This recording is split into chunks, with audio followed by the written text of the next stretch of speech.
Bonjour et bienvenue, c'est Bertrand de la Fondation Magister, l'école des héros du monde réel.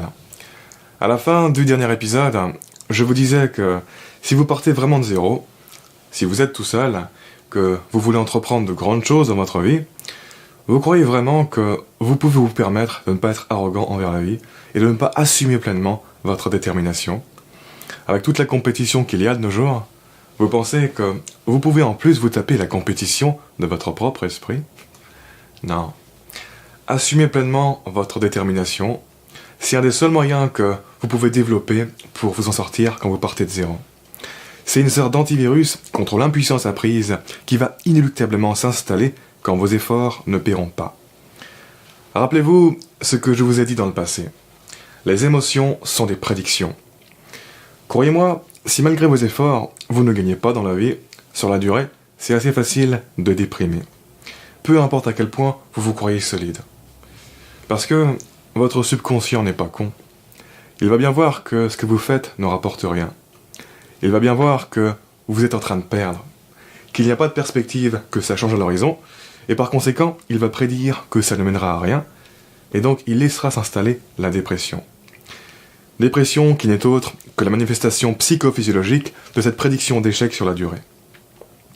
Si vous ne faites rien pour vous protéger des effets de la défaite apparente, vous allez vous retrouver déprimé sans comprendre comment ça a pu vous arriver. Un mental de perdant, ce n'est en effet pas très éloigné d'un mental de dépressif, notamment au niveau de l'équilibre chimique.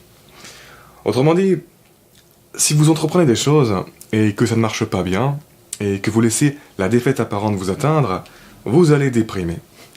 Ce que j'appelle la dépression du perdant, c'est cette dépression qui s'installe quand ton esprit se fait progressivement et sournoisement dominer par la faiblesse, et que goutte par goutte, il se vide de son espoir, jusqu'à ce que tu deviennes l'ombre de toi-même, impuissant, vidé. Et donc, encore une fois, assumer pleinement sa détermination, c'est un antivirus contre ça. L'émotion qu'il y a derrière la détermination, c'est une prédiction opposée à celle de la dépression. Croyez-moi quand je vous dis que c'est assez facile de déprimer sur la durée quand les projets qu'on entreprend ne marchent pas fort et qu'on ne voit vraiment pas ce qu'on pourrait y faire pour que ça change. Mais croyez-moi aussi quand je vous dis que c'est assez difficile de déprimer quand vous êtes arrogant et que vous êtes extrêmement sûr de vous. Parce que la dynamique de prédiction positive que ça entraîne fait barrage à la dynamique de prédiction négative. Ça les empêche d'avoir du pouvoir. Et d'un point de vue neurochimique, c'est parfaitement logique. C'est physiologiquement difficile d'être arrogant et déprimé en même temps. Parce que les deux états sont conditionnés par des neurotransmetteurs différents. Quand tu n'es vraiment pas sûr que tes efforts en valent la peine sur la durée, et que tu n'es pas sûr que tu vas finir par trouver une solution pour que ça marche, clairement, tu n'es pas à l'abri d'une dépression du perdant. Plus tu es sûr de toi sur la durée, plus tu es à l'abri de cette dépression, jusqu'à en devenir pratiquement invincible. En fait, plus tu es sûr de toi, moins tu vas avoir envie de diminuer ta charge de travail, plus tu vas avoir d'énergie, plus tu vas te concentrer, plus tu vas avoir cette cohérence dont je parlais dans l'épisode 94, cette cohérence qui permet de soutenir cette réalité interne et de croire en soi, et donc moins tu vas te retrouver en situation de perdre. C'est un cercle positif. C'est injuste, on pourrait dire, mais c'est comme ça. Les morts de faim ne se font pas nourrir. Quand tu réalises que c'est injuste, c'est à toi de faire tout ce qu'il faut pour ne pas te faire baiser par la façon dont notre psychobiologie fonctionne. Comme je vous le disais dans les épisodes 80 et 93, nos niveaux quotidiens de motivation, d'énergie, d'envie, etc., ça n'a rien de fixe. C'est largement dépendant de notre état et de notre perspective narrative. Si tu es connecté à une perspective narrative positive, ou dit autrement, à une vision positive de ton futur, tu vas ressentir de l'énergie, de la motivation, du bien-être, etc. Et inversement, si tu es connecté à une perspective narrative négative, tu vas ressentir de la fatigue, un manque de motivation, de l'anxiété, du mal-être, etc. Encore une fois, tout est question de prédiction. Notre psychobiologie a évolué comme ça pour nous guider dans le cours de la vie. Donc, il est essentiel de trouver tous les moyens possibles de mettre nos prédictions dans le positif, de sorte à ne pas se retrouver diminués. Bref, ça va peut-être être un peu dur à entendre ce que je veux dire, et pas très politiquement correct, mais la dépression, c'est très lié à la faiblesse mentale. Et la faiblesse mentale, pas en tant qu'essence innée, mais en tant que résultante de la confrontation avec la vie et avec le monde. Au jour le jour, soit la confrontation avec la vie et avec le monde te renforce mentalement, soit elle t'affaiblit. Et donc, sur la durée, la dépression, c'est très lié à notre position dans le monde, à notre situation générale dans la vie. C'est très lié à l'évolution de notre perspective narrative du futur, qui devient soit plus positive avec le temps, soit plus négative. C'est très lié au fait de ne pas être sûr d'où on va, au fait de se laisser affecter par certaines choses, au fait de se laisser écraser par la vie et de ne pas être suffisamment combatif.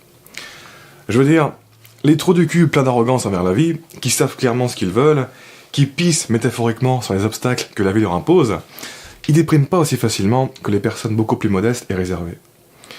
Ce que j'en dis, moi, c'est que les gens qui vous disent de ne pas être arrogant ne comprennent rien à l'importance cruciale que ça a pour garder un mental solide. Ils veulent juste que vous restiez à votre place. Ils ne comprennent pas que l'arrogance, c'est connecté à tout un écosystème de choses différentes relatives au succès dans la vie et dans le monde. Notamment à notre système de prédiction. C'est comme ça qu'on a évolué biologiquement, c'est tout. Que ça plaise ou non. De la même manière, un psychologue normal ne vous conseillera jamais de devenir plus arrogant et combatif, je pense. Parce que ce n'est pas bien vu et qu'il n'a probablement aucune idée du pouvoir que ça a. Si vous vous sentez diminué, il sera mille lieues d'imaginer que peut-être que vous n'avez pas besoin de médicaments, que vous n'avez pas besoin de thérapie ou je ne sais quoi. Peut-être que votre état est tout à fait normal et que vous avez juste besoin d'exprimer votre ambition. De vous connecter à une vision du futur beaucoup plus énergisante, de viser beaucoup plus haut et d'être beaucoup plus déterminé à atteindre ces hauteurs. Parce qu'inconsciemment, l'intelligence de votre ADN sait que vous en avez la capacité. Et que si vous vous contentez de toute hauteur en dessous de ça, pour votre ADN, c'est l'équivalent d'une répression de votre potentiel. Et vous ne pourrez pas être épanoui à cause de ça. L'intelligence de votre ADN, croyez-moi, elle en sait des choses. Et si elle sent que vous n'êtes pas en situation d'être pleinement épanoui, vous ne le serez pas. Et c'est ce sentiment implicite qui va vous pousser à en changer et à évoluer. Ce qui nous stimule est très relatif à notre potentiel.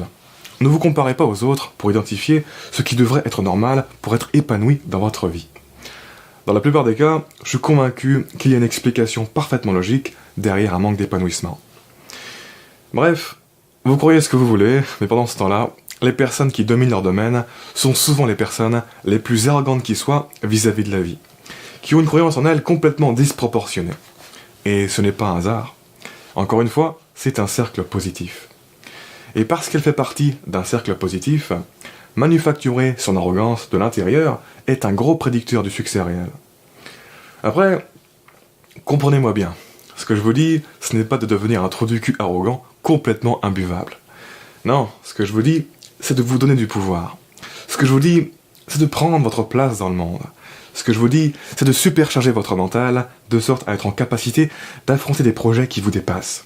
Ce que je vous dis, c'est de vous donner de l'importance, de sorte à ce que cette importance vous empêche de vous laisser affecter trop facilement par les difficultés de la vie.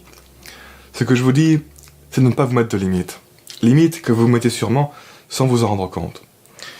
Comprenez bien que, pour la plupart des choses, il existe une expression saine et une expression malsaine. L'hybris, c'est un concept qui vient de l'ancien grec et qui caractérise l'arrogance malsaine, qui est si démesurée qu'elle va causer notre propre perte. Mais la vérité, c'est que pour la plupart d'entre nous, on est très très loin de l'hybris. On peut monter pas mal avant de se brûler. On a de la marge. Du coup, vous vous demandez peut-être aussi pourquoi je parle d'arrogance et non pas d'assurance. Eh bien, c'est parce que le terme est plus juste. Les personnes qui sont arrogantes n'ont aucune assurance à l'avance que ça va marcher, au sens propre du terme. Elles ont justement l'arrogance d'y croire, alors même que rien n'est fondamentalement assuré. Mais paradoxalement, cette arrogance d'y croire est ce qui les assure contre bien des difficultés sur le chemin. Et du coup, quand je parle d'arrogance, ne voyez pas ça comme de l'arrogance envers les autres. Non, voyez ça comme de l'arrogance envers la vie.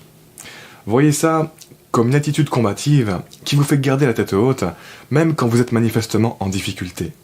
Une attitude d'insoumission à la difficulté. Une attitude de mépris et de rien à foutre envers elle, comme si elle ne pouvait avoir aucun pouvoir sur vous. Limite, une attitude de provocation envers la difficulté en fait. Comme si quoi qu'il arrive, au final, vous resterez toujours au-dessus d'elle. Encore une fois, on en revient à l'optimisme inébranlable. Vous savez, ça fait 10 ans que j'ai commencé à écrire et publier des trucs à propos de l'esprit, du monde, de la vie, etc. sur Internet. Les vidéos, c'est très récent. Et le moins que l'on puisse dire, c'est que, dans mes premières années, ça n'a vraiment pas marché bien fort. La dépression du perdant, je l'ai connue. Et la raison pour laquelle je suis encore là, c'est justement parce que j'ai installé cet antivirus contre l'échec là-haut. Quand j'entends certaines personnes me dire que l'arrogance me perdra, ils ne comprennent pas qu'au contraire, l'arrogance, c'est ça qui m'a sauvé de la dépression. Sans ça, j'aurais fait comme tant de gens font avec leurs projets, c'est-à-dire que je les aurais abandonnés. Parce que sans ça, ça aurait été trop lourd à se tenir. Et sur ce, on en reparle dans le prochain épisode. En attendant, je vous invite à vous abonner si ce n'est pas déjà fait, à laisser un pouce bleu si vous avez apprécié cet épisode, ça m'aide pour le référencement. Quoi qu'il en soit, je vous remercie de m'avoir écouté jusqu'au bout, et je vous dis à très bientôt pour la prochaine vidéo. Ciao.